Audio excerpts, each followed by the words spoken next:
Hi అండి. ఈరోజైతే నేను సింపుల్గా ఇంట్లో ఉన్న వాటితోటి కర్రీ చేస్తున్నా. చపాతి పన్నీర్ కర్రీ. ముందు పన్నీర్ ఉడకబెట్టి కట్ చేసి పక్కన పెట్టుకోవాలి. తర్వాత కడాయి పెట్టి కొంచెం నూనె వేసి ఆవాలు జీలకర్ర వేయాలి. తర్వాత క్యారెట్, క్యాబేజీ, పన్నీర్ 3 కట్ చేసి పెట్టుకోవాలి. ముందు క్యారెట్ వేయాలి.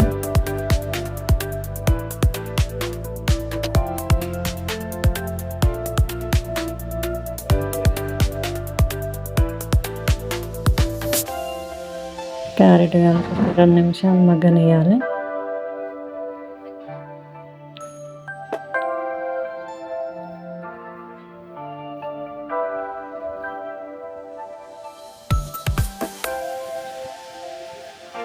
తర్వాత క్యాబేజ్ వేసుకోవాలి.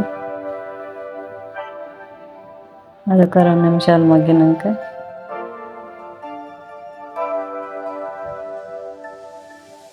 ఉప్పు, అల్లం వెల్లిపాయ పేస్ట్, పసుపు, కారం వేసి కలపాలి.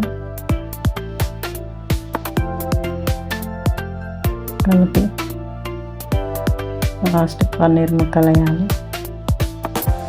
ఒక 5 నిమిషాలు మగ్గినాక బంద్ చేయాలి. నేనైతే ఇప్పుడు చపాతీ వేస్తున్నాను. చపాతీ వేసి మనం ముందుగా చేసుకున్న కర్రీని ఇలా చూపిస్తున్నట్టు మధ్యలో పెట్టి రోలింగ్ చేసుకోవాలి. రోలింగ్ చేసుకొని కట్ చేసి ప్లేట్లో పెట్టుకోవాలి.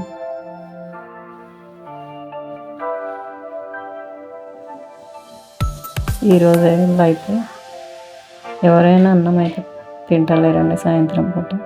నేనైతే సింపుల్గా సాయంత్రం పూట అన్నం తినే బదులు ఇట్లా చపాతీ కర్రీ చేస్తున్నాను. మన ఇంట్లో ఏ కూరగాయలు ఉంటే ఆ కూరగాయలతోటి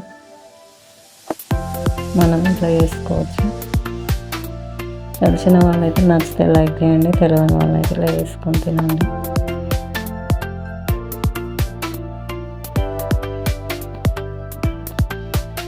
సింపుల్గా తొందరగా అయిపోతుంది. బాయ్ మరి.